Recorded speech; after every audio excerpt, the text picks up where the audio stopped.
live. We're live. We're live. Okay, welcome to Cape Fear, guys.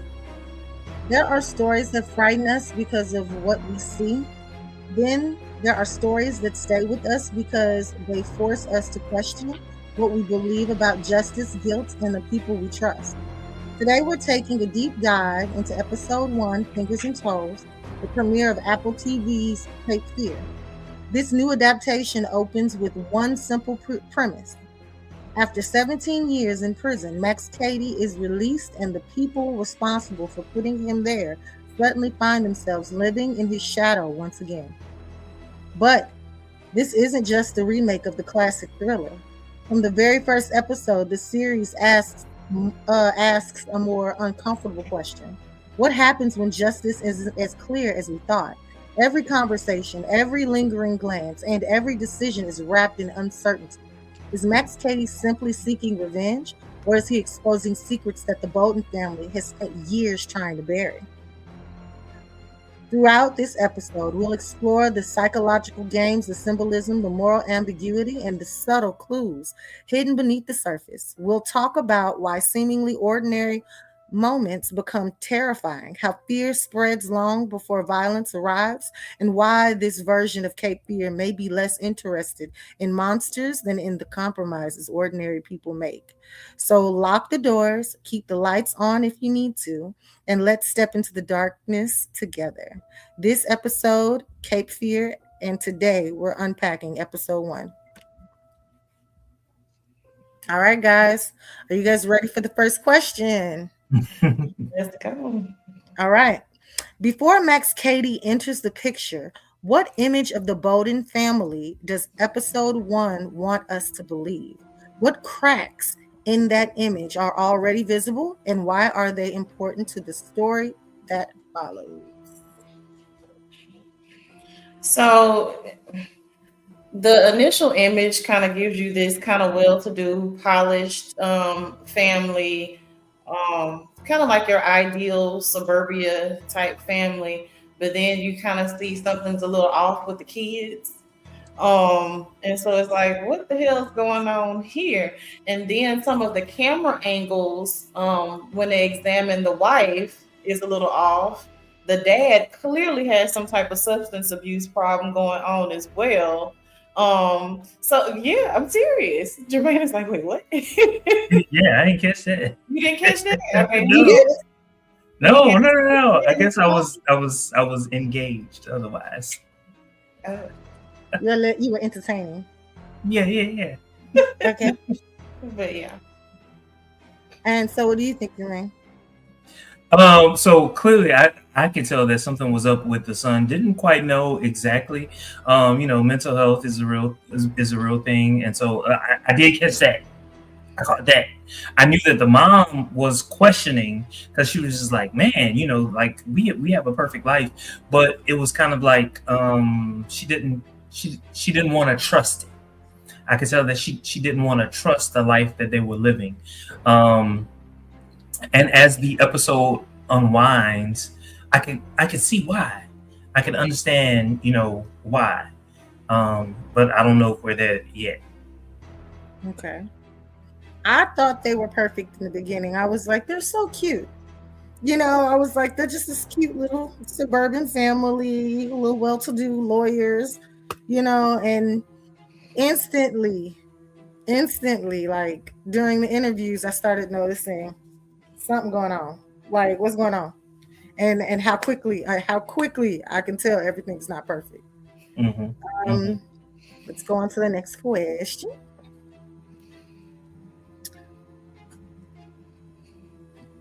How does the opening phone conversation manipulate the audience's assumption about the woman? Who did you believe she was? And before the episode revealed more information, the woman who committed suicide. Who'd you guys think she was? I didn't know who the fuck that woman was. I just knew she was crazy. Like why would you do that? And then because she wants to prove that somebody else is innocent, you gonna kill yourself? That don't make too much sense. This is craziness on top of craziness. That's what I was thinking. And Norman, yeah. Kind of echoing what Jermaine said so eloquently. I didn't know who the fuck that was, but so the way in which she was portrayed, you know, you kind of see the pills on the table, the whole way the scene is set up, like this is yet another person with some type of mental health issues, and just based on the images that were around the room from the articles and stuff, I'm like thinking, okay, is this person's family member that's in prison, somehow related to this person that's in jail? But as far as the opening phone conversation manipulating the audience's assumption, we're kind of led to believe that someone is coercing her into taking her own life because she's already kind of mentally ill. Not kind of, but very. I didn't know who it was on the phone, but I knew that she was thrown off when she missed and had to do it again. Yeah. I was like, oh, she's not dead. Right. Oh no, it was weird as hell. I was just like, ooh. I was like, that made the scene even more like scary to me, because I was like, you can miss and have to live through that. You can miss. What kind of drugs you have to be on to shoot yourself a second time? First of all, what kind of love you eat that'll make you talk you into doing it twice? This dedication that I don't ever need. And called whoever it was, and called and checked on them to make sure it was done. Okay, question 3. What does Max Cady's release symbolize for the Bowden family? Is it simply the release of a former prisoner or the return of a past they thought they had buried? Yeah, the way in which they are afraid of this man, and you know, on one hand, like I kind of get it, but it leads me to believe that they actually thought that he was guilty. You know what I'm saying? Like why else would they be so fearful of him? If they thought that he was innocent, then they would be like, okay, yeah, good. You know what I'm saying? But the fear that they have, and then at the end of the episode, I've not seen all the other episodes, but at the end of the episode, when Max whispered in what's her name, Anna? When he whispered in her ear, and he basically said, I ain't telling nobody. It made me think, I don't know how wrong I am. I'm probably like way off base, but it made me think that the two of them had sex. So that's where my mind went. That's where my mind went as well. So you dirty peep-toes, you. You dirty peep-toes. For me, his release symbolizes complete and utter reckoning for this family, from this former prosecutor and this lawyer, because they're, you know, obviously I would agree when I say no one thinks that, or at least they don't think that he was innocent, but there's something else at play.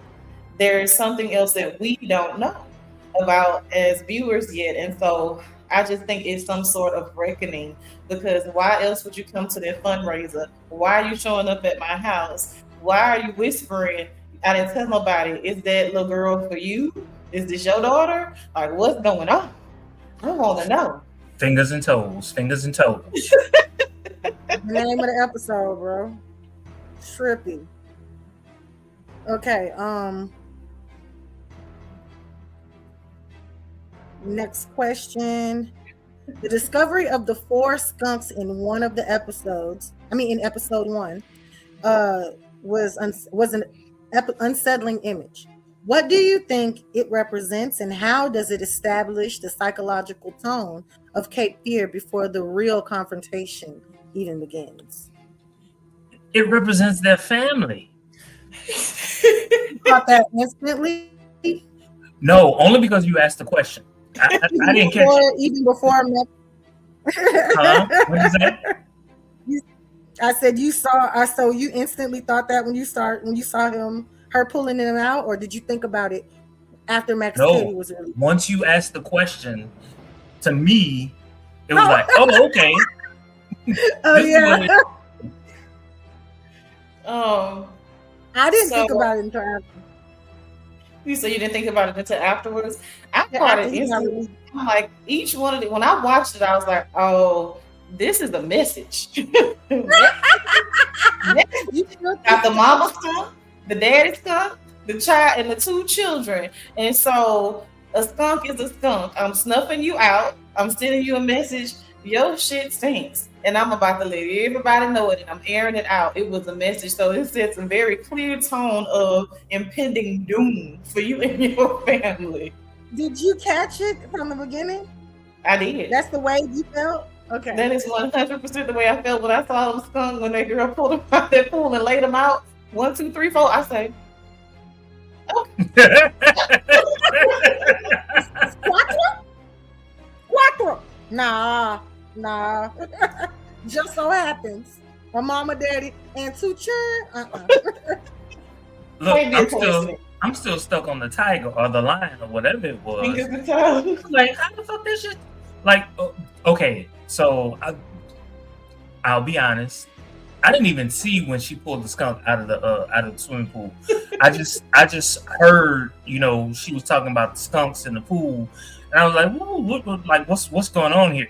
So like, this is definitely a show that you got to watch every second of, and so I look forward to episode 2.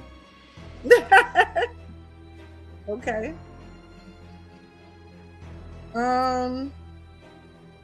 What does the exchange between Zach and Tom about changing schools reveal about the father-son relationship, and doesn't hint at a deeper family tension? He acts like he's scared of his damn son. First of all, I'm not asking your permission to enter nowhere that I pay fucking bills. Let me be very clear. I'm not asking. I'm coming in, and I'm coming in hot. And as far as him changing schools, I'm wondering if he got into something weird or nefarious at his previous school, had some type of mental break or whatever. But they don't have a very strong father-son relationship. To me, it just seems very fear-based, and they tiptoe around the son. So I don't know what has gone on with him, but I'm curious to see how it unfolds. Yeah, I agree with everything that Ilya said, but it also makes me wonder, what is it that the son has over the dad? Because I don't understand. Like, I don't see a dad being. I'm not gonna use the word fearful. But to tiptoe around your own son, that doesn't make sense to me.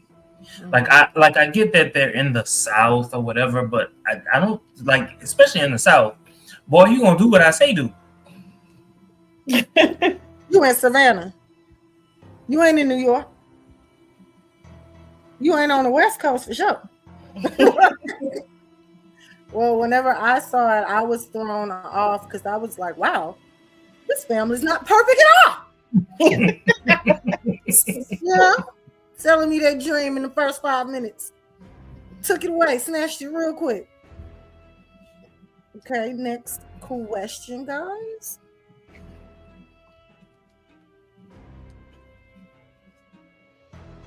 Episode 1 repeatedly suggests that Tom needs help keeping his emotions in check. Is his apparent use of mood-altering substance simply a coping mechanism, or is it an early sign that he's already losing control before Max Cady ever confronts him? Yeah, your boy's crazy. Yeah, your boy's crazy. Tom, Like the dad? That's the dad's name. Yeah. See, I didn't catch that. I didn't catch that he was using drugs. I really didn't. Entertaining evening. But I was thinking about the son. What the fuck is wrong with the son? Really though. Yes, daddy. He's been a prosecutor, so I wouldn't just put it off on the Katie case in particular. I think he's probably been on a downward spiral, because you don't be a prosecutor without being unscathed. At least in my opinion, that is a heavy load to bear for a lot of people, and so I think he had something going on well before Katie entered the group chat. Hmm. Okay. I just wondered, like, my boy likes to party. So, Yeah. what kind of partying are you doing? You're microdosing something, but it looked like when we saw him take it, it was after the interaction with his son. So I was wondering if it was to manage his stress. I don't know. Hmm. Hmm. But next question. Noah greets the news of Max Cady's release. Noah is the woman who is over the agency that Anna works for. The black chick. The black chick. Thank Noah, you. let me see. Her name is CC Pounder. Yep. Uh-huh. She's been around a while. Yeah, she has. So CC Pounder, as Noah, greets the news of Max Cady's release with excitement, while Natalie and Tom appear visibly unsettled. What does this difference in reaction tell us about their perspectives and the secrets surrounding Katie's return? So, all right. So it was clear to me that Noah did not see it from the perspective of Natalie and Tom. And I'm sorry, because Anna and Tom. okay, Hannah and Tom. And as a result, that leads me then to believe that Hannah and Tom have some secrets that they want to remain hidden and buried. It what I'm thinking is they exchanged information during the course of the case that they wanted to keep secret. Like the prosecutor and the defense, there are times in which they can share information, and then there are times in which they can't. I'm thinking that that they shared information when they shouldn't have shared information, and I'm thinking that that is why they both feel this heavy, I don't know, fear. So Noah sees this as an opportunity to kind of push their initiative farther.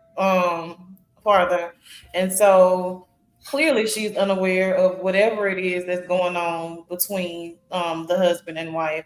And so I want to know what this secret is.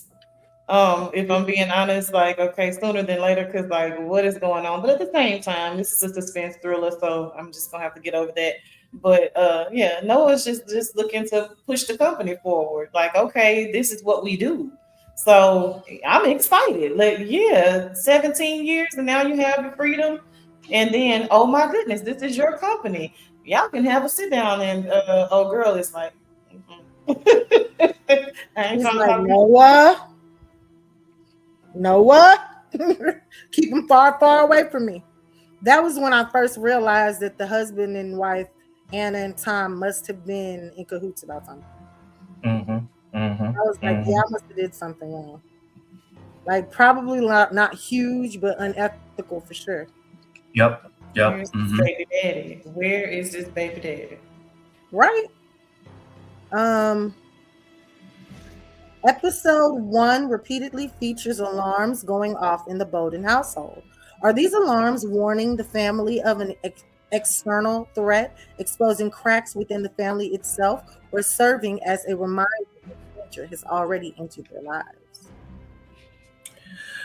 So you know what? It's your questions and the fact that I know that you've seen several episodes ahead.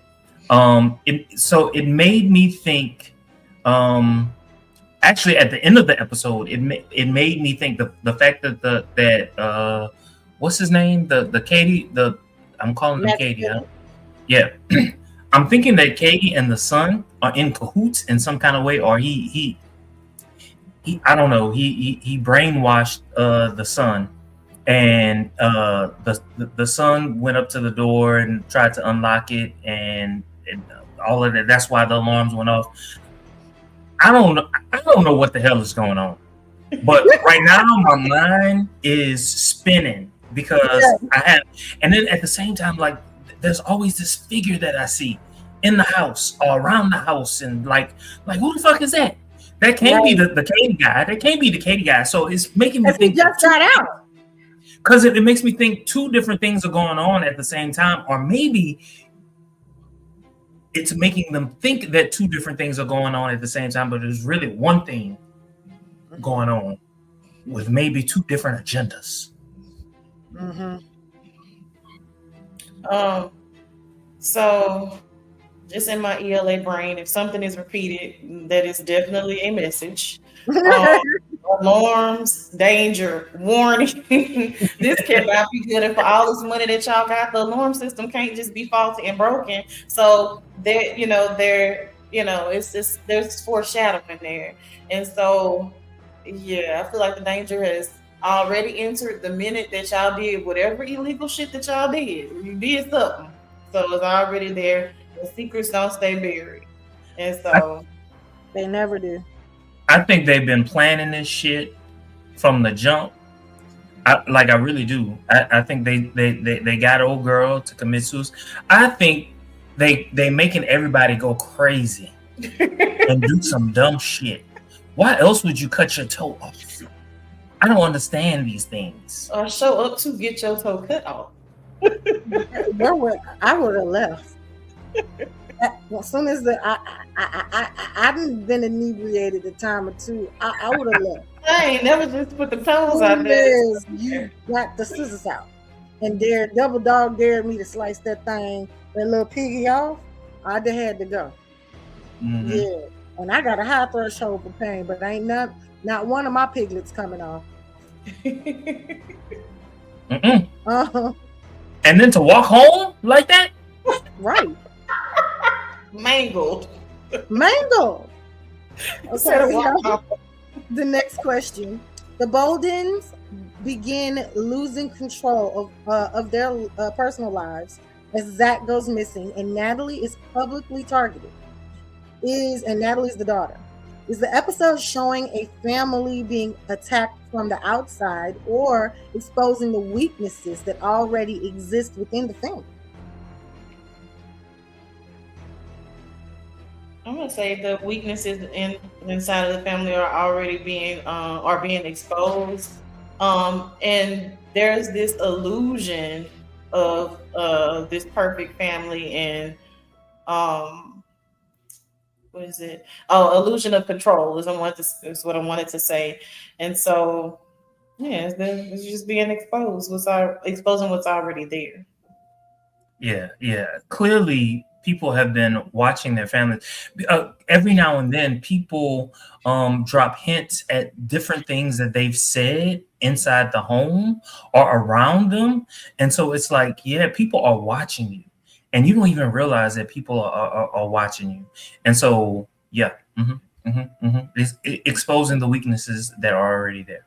Yeah, I agree. I think that the problem is if y'all not on the same team already, then y'all already in danger as a family, especially with a teenager who's just missing. Like, where the fuck did you go? And why would you do some shit like that? Like, what's going on? And by the way, who are those two people inside that house that was that was knocked out?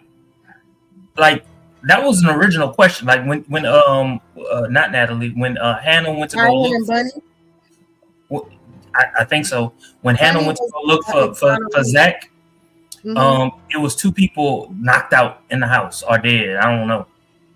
Oh yeah, I did see that. Oh, you mean at the friend's house? Yeah.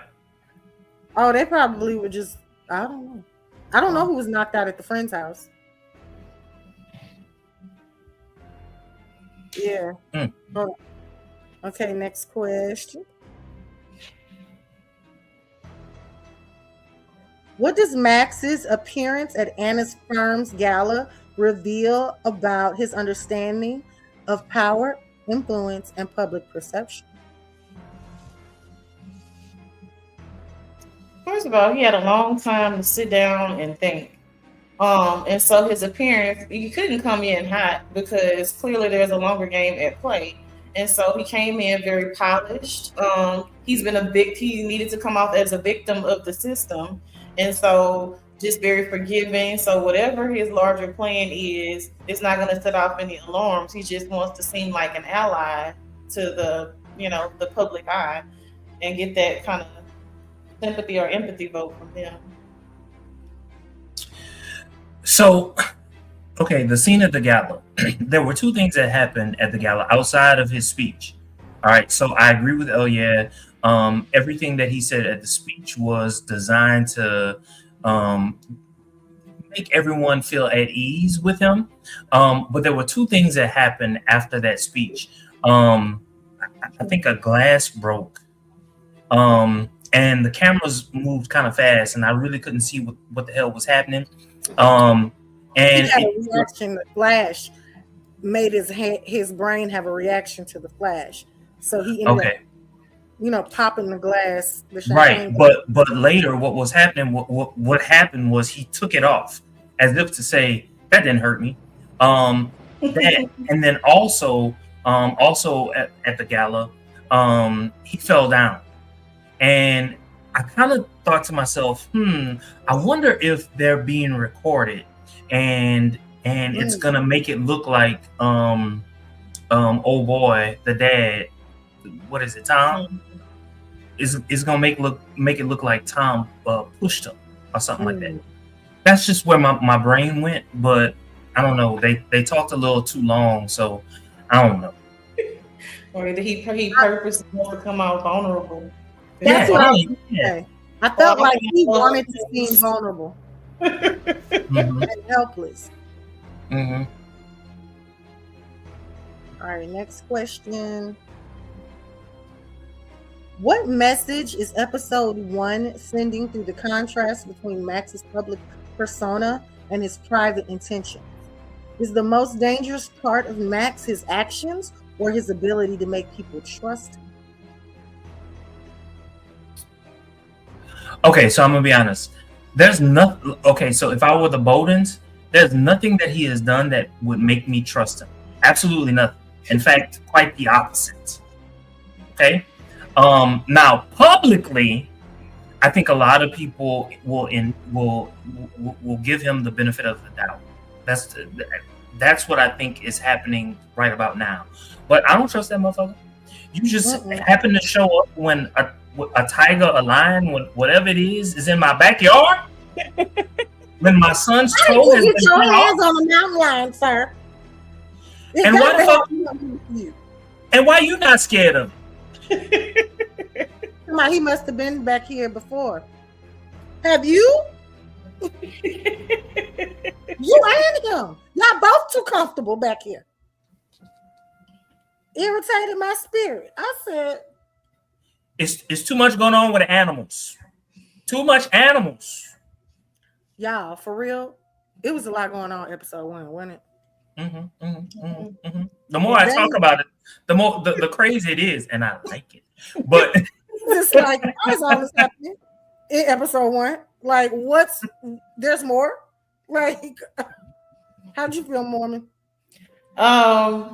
So I'm enjoying the ride because, again, I still don't know quite where we're going with this, but it's not in a bad way. And so I do like the suspense, to where I don't have a ton of predictions about where this is gonna go. It's just like, okay, what are we doing? What are we doing? What's happening? Who's gonna die? Other than the woman in the opening scene. So, and I really want to know if that's his baby. Like, I don't know. The daughter? Yes. That's exactly what I was thinking. I think they was getting busy. Because he did whisper. He said, I ain't tell nobody. Y'all some freaks. The first thing that y'all think about is sex. Yeah. But okay, 2 questions left, guys. You were saying, I'm sorry. No, I was about to say, but to answer this question though, I do think he's dangerous because he's charismatic. That could be used for evil or that could be used for good. And I think that makes him increasingly dangerous. Absolutely. And he's saying all the right things. I personally wouldn't trust his ass for nothing in the world. Especially if I had something to do with his ass being locked up. If you can weaponize a mountain lion, your abilities are unmatched. They would have thought I was crazy. How he got the mountain lion in my backyard?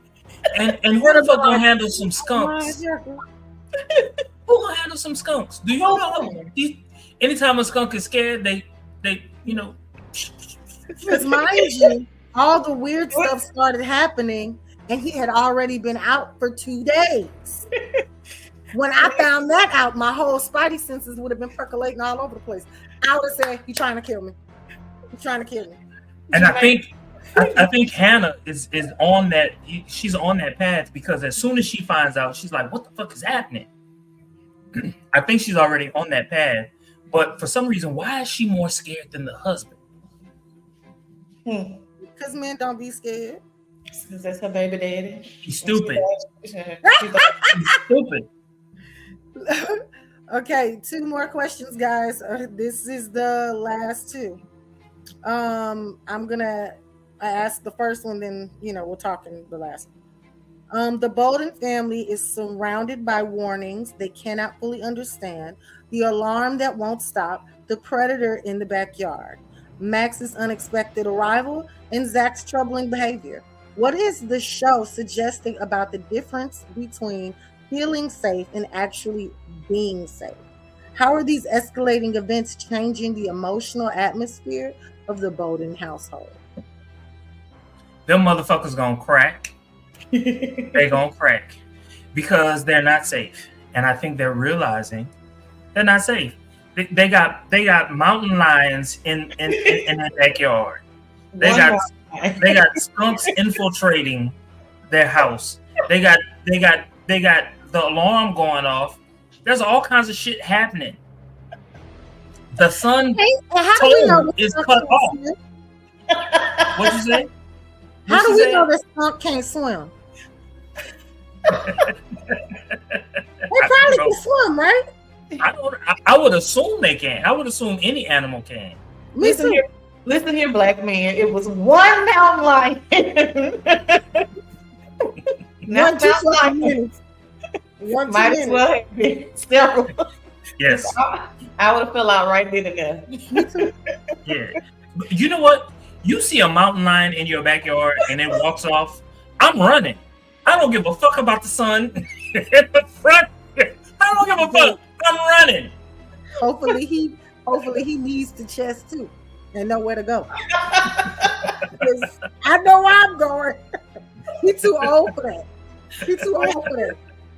I'll leave your ass right outside. Look, God for us all, every man for himself.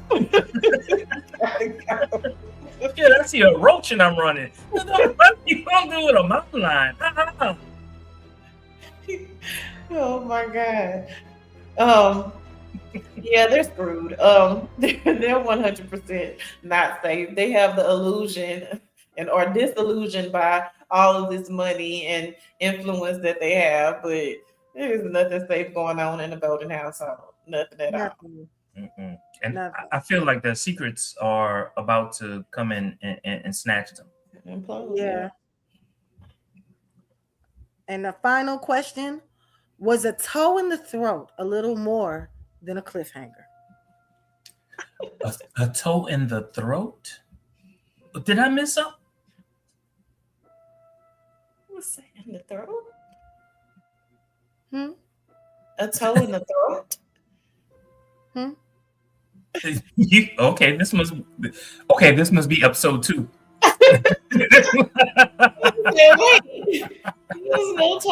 There were no toes and throats. Which toe was that?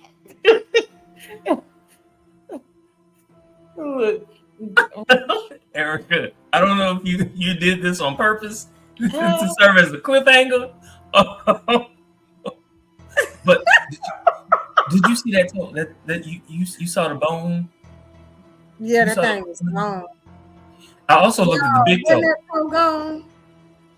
Ooh. Yeah, and the big toe. You saw the big toe. He ain't had no nail. Did you hear the daddy? Where's your toe? Why would you even ask? He high as a fucking kite and he missing a toe. I'm about to go nuclear. Okay. Yeah.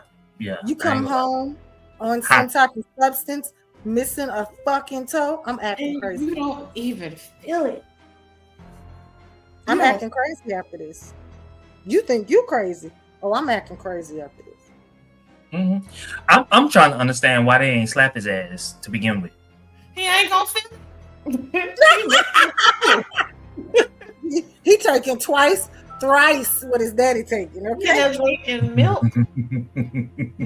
Slapping him in the face would be for naught. Okay, he ain't gonna feel it. They need to do something. I mean, because right now what they're doing, it don't make sense. All these things happening at once. It don't make sense. Call the fucking cops. Call the FBI. Everybody. To me, the reaction wasn't reactive enough for your son to come home with a toe missing. And then for him to be on the porch, I'd have ran out the house trying to attack Max Cady, baby. I'd have went right back out there like the mountain lion. Right, and you I'd have came been on over his here ass. just to bring me this clutch. But they can't say he had him because they saw him at the damn event. Mm-hmm. Exactly. So that's the part that was like which is why I think two different things are happening at the same time. I think people have two different motives going on, but I think they're working together. Okay, so guys, Mayfair to 10. What did you think? I'm gonna give it an 8. I love the suspense. It's very dark. The acting wasn't bad. There were some crazy camera angles, and I liked that. So it made me think it was one of those. I don't know if I want to say maybe like Twilight Zone, like Hitchcock type things that were going on in this episode that I appreciated from the past. That it's like, okay, although this is seemingly happening in the 21st century, it gave that kind of callback to the 80s kind of filming, the way it looked. And so I appreciated that. So I'm going to probably go with about an 8. I enjoyed Fingers and Toes. The original Cape Fear was filmed in the 60s, I think. And then there was one in 1991, and this is the newest remake. I'm here for it. I enjoy it. I tried to go watch the last two, but they trying to charge me money. And we all know. Subscription. We all know how I get. New email, new trial. Right? I'm going to figure it out. So I'm going to give it a 7. This is not to take away from the episode. There's a lot that I don't know and I don't understand just yet. However, I anticipate that the upcoming episodes, my scores will be higher and higher. I had a lot of questions. Good questions. But I'm gonna stick with a 7. Oh, I'm gonna give it a 9. Oh. Yeah. And I'm a suspense lover, and I'm a listener. It's a good storyline going. I'm all into it, and it pulled me in every direction. I found myself rewinding to try to see if I could tell if it was Max Cady's voice on the phone. I found myself rewinding to make sure, getting close, trying to make sure I heard him correctly. On different details and different parts. I loved the fact that there were creepy things like a person somewhere sitting in Zach's room. You know what I mean? And we clearly saw there was somebody there, but it couldn't have been Max Cady. You know what I'm saying? So I was like, well, hold on. What's going on? But obviously, if they're sitting in Zach's room, Zach knows they're there. So what's Zach's problem? You know what I mean? So I just... Let's see bipolar. Let's see bipolar and hearing voices and seeing people. Motherfucker is crazy. I love how they didn't even know he was getting out, and once he did, that's when all the things started changing. I like suspense though, so I thought it gave me suspense. You know what? I'm thinking as I'm sitting here. I'm thinking his supposed, I'm gonna call him girlfriend. His girlfriend. I wonder if she has something to do with him. The one who killed herself. The one who he was going to visit. The one he's been talking to on the internet. Oh yeah. Okay. Okay. Well, I can't wait for you guys to see the rest of the show. You ain't gonna tell us shit. Mm-mm. I want to enjoy the rabbit hole.